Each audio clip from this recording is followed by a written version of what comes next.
Good morning my dear students. Good morning my dear students. इस video में आप देखोगे चैप्टर 17 के बारे में, जिसका नाम है exchange and breathing and exchange of gases. उसके बारे में आप इस वीडियो में देखोगे। आपको पता है कि इस साल हमारा सीबीएसई बोर्ड ने काफी सिलेबस रिड्यूस किया, 30% सिलेबस रिड्यूस किया है, जिसमें हमारा 16 वाला जो चैप्टर है, डाइजेशन वाला जो चैप्टर है, ह्यूमन डाइजेशन वाला जो चैप्टर है वो खत्म कर दिया है। तो हम ह्यूमन फिजियोलॉजी में आ गए। चैप्टर 17 है हमारा, और इस चैप्टर का हमारा क्या नाम होगा? Breathing and exchange of gases. इस चैप्टर का नाम है breathing and exchange of gases. ये आ रहा है, दिखाई तो दे रहा है, स्क्रीन पे आ रहा है, ठीक है। Breathing and exchange of gases, breathing and exchange of gases. ये हमारा चैप्टर 17 है। कौन सा है? चैप्टर 17। ह्यूमन फिजियोलॉजी हमारी स्टार्ट हो चुकी है। अब देखिए, सबसे पहले ये देखते हैं कि व्हाट इज ब्रीथिंग। ब्रीथिंग ये क्या है? ब्रीथिंग का मतलब एयर को अंदर लेना और बाहर छोड़ना। सांस अंदर लेना और बाहर छोड़ना, इस प्रोसेस को हम क्या कहेंगे? ब्रीथिंग। वो कहते हैं ना, जिंदा रहने के लिए तेरी कसम, एक बार सांस आना जरूरी है सनम, फिर सांस जाना जरूरी है सनम, अगले बार भी सांस आना जरूरी है सनम। तो ये कहानी गाने वाने बने थे। तो ये हमारी ब्रीथिंग की वाली प्रोसेस आपको समझ में आ गई होगी। कार्बन डाइऑक्साइड यानी कि एयर को बाहर निकालना, ऑक्सीजन या बोले तो मिक्सचर ऑफ गैसेस को, एयर को अंदर लेने की प्रोसेस को हम क्या कहते हैं? ब्रीथिंग कहते हैं। सांस अंदर लेना और सांस बाहर छोड़ने वाली प्रोसेस को हम क्या कहेंगे? ब्रीथिंग कहेंगे। सांस अंदर लेने को क्या कहते हैं? इनहेलेशन। सांस बाहर छोड़ने को हम क्या कहेंगे? एक्सहेलेशन। या फिर ऐसे कर सकते हैं, सांस अंदर लेने को हम क्या कहते हैं? इंस्पायरेशन, और सांस बाहर छोड़ने को हम क्या कहते हैं? एक्सपायरेशन। ठीक है। तो ये प्रोसेस हमारी क्या होगी? ब्रीथिंग वाली प्रोसेस होगी। तो सबसे पहले ये हम लिख लेते हैं कि व्हाट इज ब्रीथिंग। इसको समझते हैं भाई, BREATHING। हर बार वही कहानी, BREATHING, ब्रीथिंग। ठीक, ऐसी प्रोसेस जिसमें सांस अंदर ली जाती है और बाहर छोड़ी जाती है, उस प्रोसेस को हम क्या कहेंगे? Breathing. The process by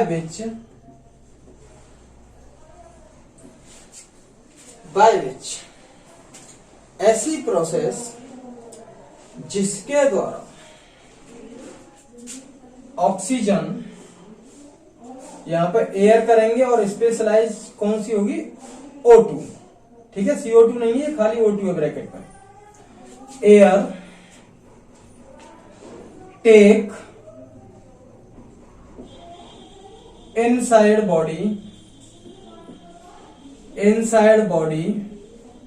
and air. अब यहां पे स्पेशल एयर कौन सी आ जाएगी? अरे भैया क्या हो रहा है आज? एयर स्पेशल क्या आ जाएगी? CO2। ये तो गड़बड़। यहां पे दिख रहा है क्या? ये देखें जरा। हाँ ठीक है, ठीक चल रहा है अभी तो। CO2 ऐसी प्रोसेस जिसमें एयर ऑक्सीजन अंदर ली जाती है एंड एयर CO2 गिव्स या रिलीज कर देते हैं, ज्यादा बढ़िया वो जो आएगा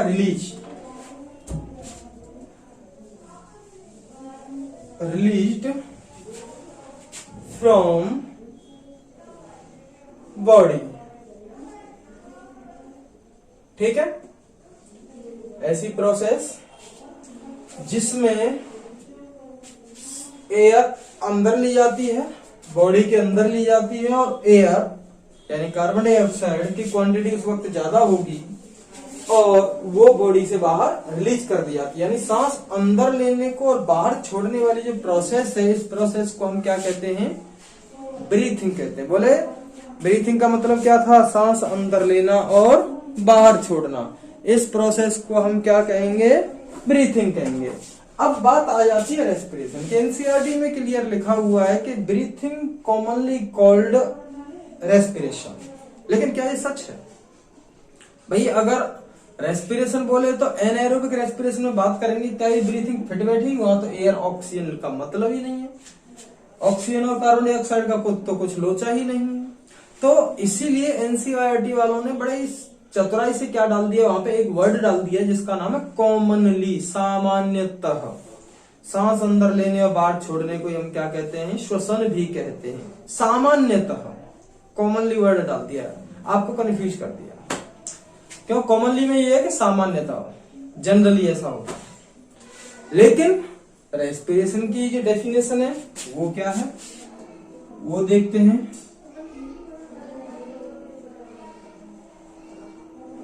रेस्पिरेशन, ये देख लीजिए, व्हाट इज रेस्पिरेशन? भोजन को तोड़ने वाली process, break down of carbon bonds in food, break down of carbon molecules या carbon bonds of food with release energy. Food के तोड़ने की प्रोसेस जिससे एनर्जी भी निकलती है, उस प्रोसेस को हम क्या कहेंगे? रेस्पिरेशन कहेंगे। ठीक, तो ये डेफिनेशन लिख लेते हैं। Break down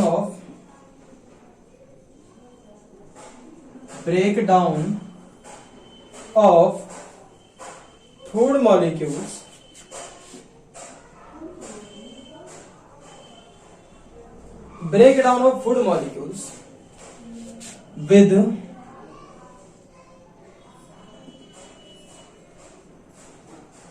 with release energy। Food molecules का ब्रेकडाउन हो रहा है एनर्जी रिलीज के साथ। इस प्रोसेस को क्या कहेंगे? दिस प्रोसेस इज कॉल्ड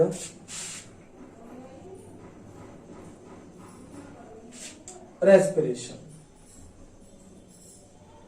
ये रेस्पिरेशन की जो डेफिनेशन है मैं उसमें भी लिखा चुका हूं। Respiration in plant, cellular respiration in plant, शायद ऐसा कुछ चैप्टर का नाम है। प्लांट फिजियोलॉजी में हम देखते हैं, तो उसमें भी ये रेस्पिरेशन की डेफिनेशन में लिखा चुका हूं। दोनों में डेफिनेशन में डिफरेंस है। इसमें फूड मॉलिक्यूल्स टूट रहे हैं और एनर्जी निकल रही है, ऐसी प्रोसेस को हम क्या कहते हैं? रेस्पिरेशन कहते हैं। लेकिन ब्रीथिंग किसे कहते हैं? सांस अंदर लेने और बाहर छोड़ने की प्रोसेस को हम क्या कहते हैं? ब्रीथिंग कहते हैं। क्लियर, समझ में आ गई बात? अब देखिए भैया, यहां पर ऑक्सीजन का कोई लोचा नहीं, यहां पर ऑक्सीजन का लोचा है। यहां पर कार्बन डाइऑक्साइड का कोई मैटर नहीं, यहां पे भी कार्बन डाइऑक्साइड का लोचा है, यहां पे भी। तो यहां पे स्पेशल फोकस किया गया है ब्रीथिंग का एरोबिक रेस्पिरेशन से। एरोबिक रेस्पिरेशन जिस रेस्पिरेशन में ऑक्सीजन की जरूरत होती है उसे हम क्या कहते हैं? Aerobic respiration. और जिस रेस्पिरेशन में ऑक्सीजन की जरूरत नहीं होती उसे हम क्या कहेंगे? Anaerobic respiration. तो इसके टाइप हम लिख सकते हैं types of respiration. Types of respiration दो तरह के होते हैं, aerobic respiration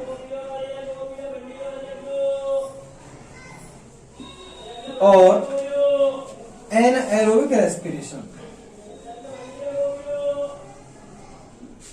anaerobic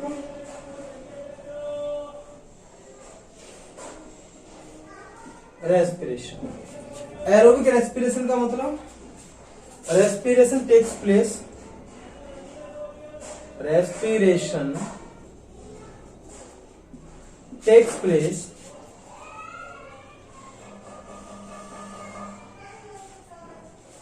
in presence of oxygen, in presence of oxygen। Respiration oxygen की प्रेजेंस में हो रहा है तो एरोबिक रेस्पिरेशन। वही वाला है anaerobic respiration. Respiration takes place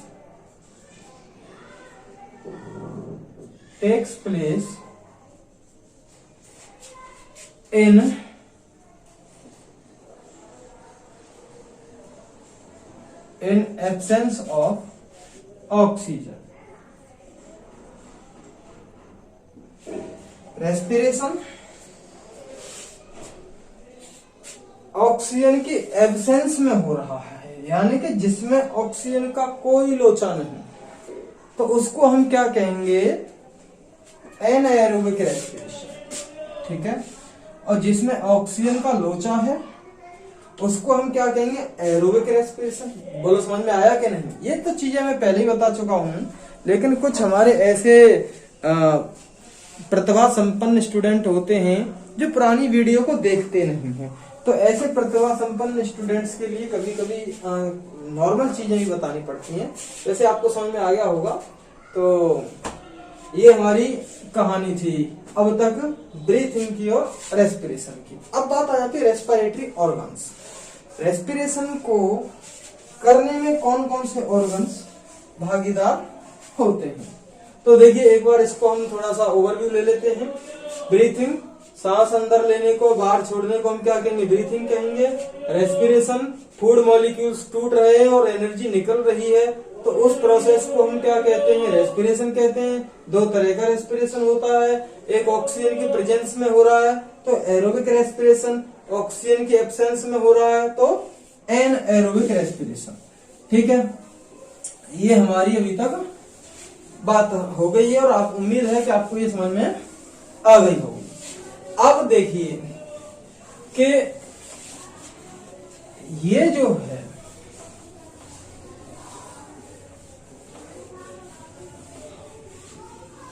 respiratory organs, जो नेक्स्ट हेडिंग जो आ रही है, नेक्स्ट पॉइंट जो आ रहा है, वो किसका आ रहा है, रेस्पिरेटरी ऑर्गन्स का। ठीक है,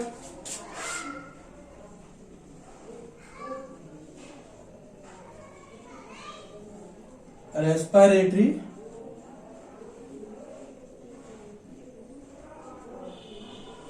ऑर्गन्स। रेस्पिरेटरी ऑर्गन्स किसे कहते हैं बताइए? ऐसे ऑर्गन्स जो रेस्पिरेशन में हेल्प करते हैं तो उसे हम क्या कहेंगे, रेस्पिरेटरी ऑर्गन्स कहेंगे। सीधी सी बात है, सीधी बात लोगों के पास है ना। ऐसे ऑर्गन्स जो रेस्पिरेशन में पार्टिसिपेट करते हैं तो उसे हम क्या कहेंगे, respiratory organs. Those organs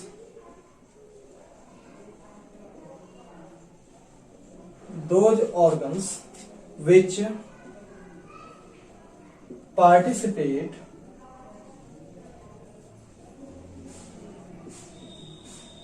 in respiration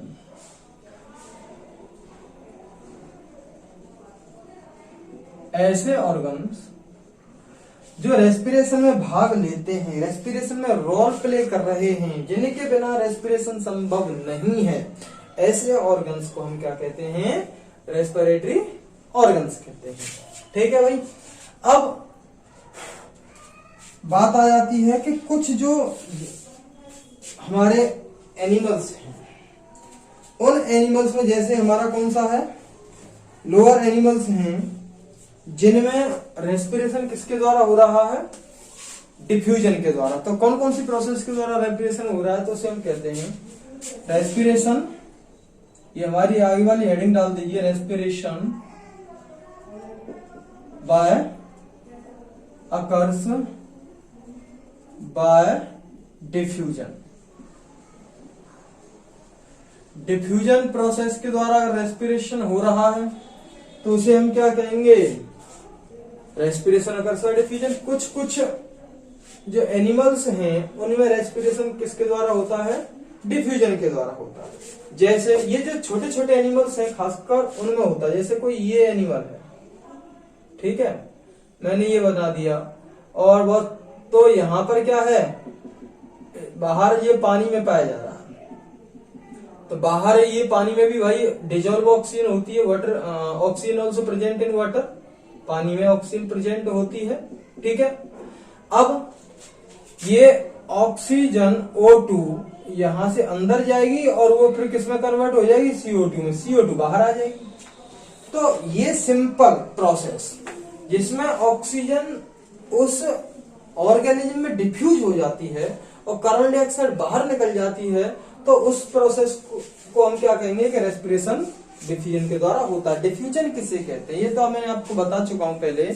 diffusion का मतलब molecules move from higher concentration to lower concentration, उस प्रोसेस को हम क्या कहेंगे, डिफ्यूजन कहते हैं। जब मॉलिक्यूल ज्यादा कॉन्सेंट्रेशन से कम कॉन्सेंट्रेशन में जाते हैं तो उस प्रोसेस को हम क्या कहेंगे, डिफ्यूजन कहते हैं। जैसे मान लीजिए दो टंकी रखी हैं, दोनों एक 1000 लीटर की क्षमता वाली टंकी हैं और उनको एक पाइप से फिट कर दिया जाता है, जोड़ दिया जाता है आपस में। अब पाइप में क्या लगा देते हैं, बाल लगा देते हैं। एक टंकी में पूरी भरी हुई है, एक टंकी पूरी भरी हुई है, एक टंकी में 1000 लीटर पानी है और दूसरी टंकी में मात्र 100 लीटर पानी है। क्षमता कितनी है दूसरी टंकी की भी, वो भी 1000 है। अब बाल अगर हमने खोल दिया तो पानी कहां से कहां जाएगा, 100 लीटर से 1000 लीटर की तरफ जाएगा या 1000 लीटर से 100 लीटर की तरफ जाएगा। डेफिनेटली 1000 लीटर से 100 लीटर वाली टंकी की तरफ पानी मूव करेगा, क्योंकि उसमें पानी जो है पहली वाली टंकी में उसमें ज्यादा कॉन्सेंट्रेशन में है वाटर, और दूसरी वाली जो टंकी है उसमें वाटर कम कॉन्सेंट्रेशन में है, ठीक है। तो ये ही कहानी है हमारी रेस्पिरेशन अकर्स बाय डिफ्यूजन। इसके कुछ एग्जांपल लिख लेते हैं हमारे इसमें है। एग्जांपल, स्पंज,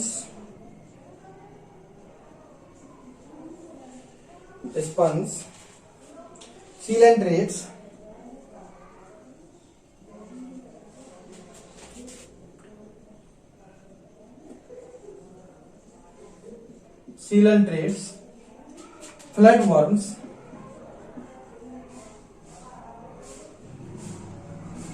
एटीसी, जिनमें रेस्पिरेशन डिफ्यूजन के द्वारा हो रहा है तो उसे हम क्या कहते हैं, रेस्पिरेशन अकर्स बाय डिफ्यूजन। अब बात आती है, अगला पॉइंट है, ये तो सीधी सीधे लिखते रहेंगे, बार बार में इसे लिखने की जरूरत महसूस नहीं कर रहा। Respiration occurs bye cuticle. Cuticle का क्या मतलब भाई, आपने वो देखा है, अर्थवर्म देखा है, यानी कि केचुआ, चेचुआ मत कर देना, कहां गया,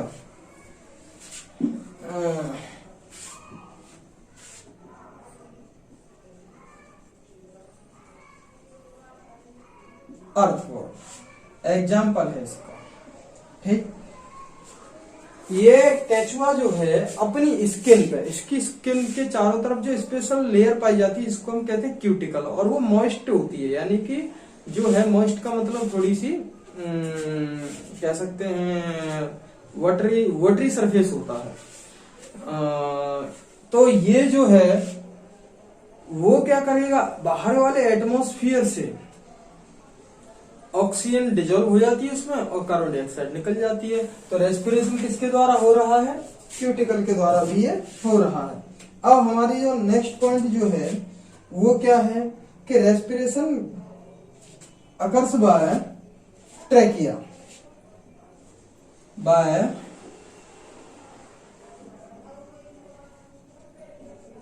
ट्रैकिया के रेस्पिरेशन ट्रैकिया के द्वारा हो रहा है कि नहीं हो रहा।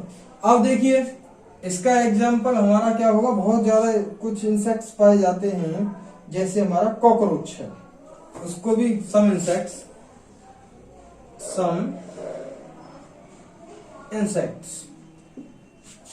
तो कॉकरोच है, उसमें पूरी बॉडी में छोटी छोटी नलियां होती हैं, पूरी बॉडी में ये छोटी छोटी ऐसे नलियां पाई जाती हैं, और वो क्या करती हैं, डायरेक्ट ये जो यहाँ पर छोटे छोटे छेद पाए जाते हैं, ठीक है, ये डायरेक्ट हवा से ऑक्सीजन को एब्जॉर्ब करते हैं, वो कार्बन डाइऑक्साइड को सीधे हवा में भेज देते हैं। तो ये छोटी छोटी ट्यूब्स के द्वारा, इन सारी ट्यूब्स को हम क्या कहेंगे, ट्रैकियल सिस्टम, ट्रैकिया कहते हैं छोटी छोटी ट्यूब्स को।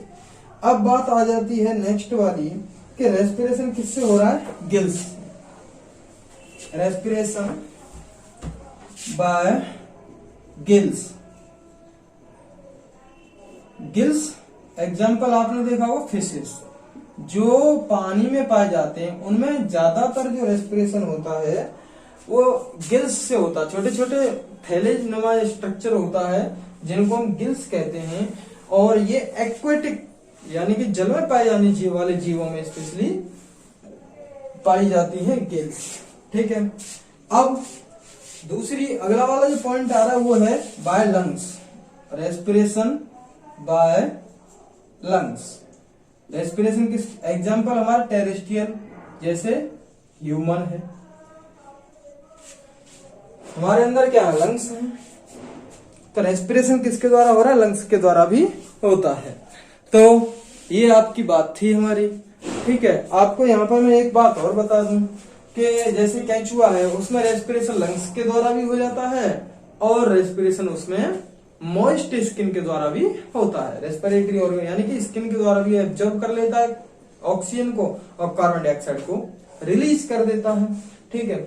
ये हमारी कहानी खत्म हो गई यहाँ पे। तो हमने इस वीडियो में देखा ब्रीथिंग क्या होती है, रेस्पिरेशन क्या होता है, रेस्पिरेशन के टाइप्स क्या होते हैं, और रेस्पिरेटरी ऑर्गन्स के बारे में देखा। तो मिलते हैं दोस्तों आपसे नेक्स्ट वीडियो में। Thank you very much for watching this video. Thank you.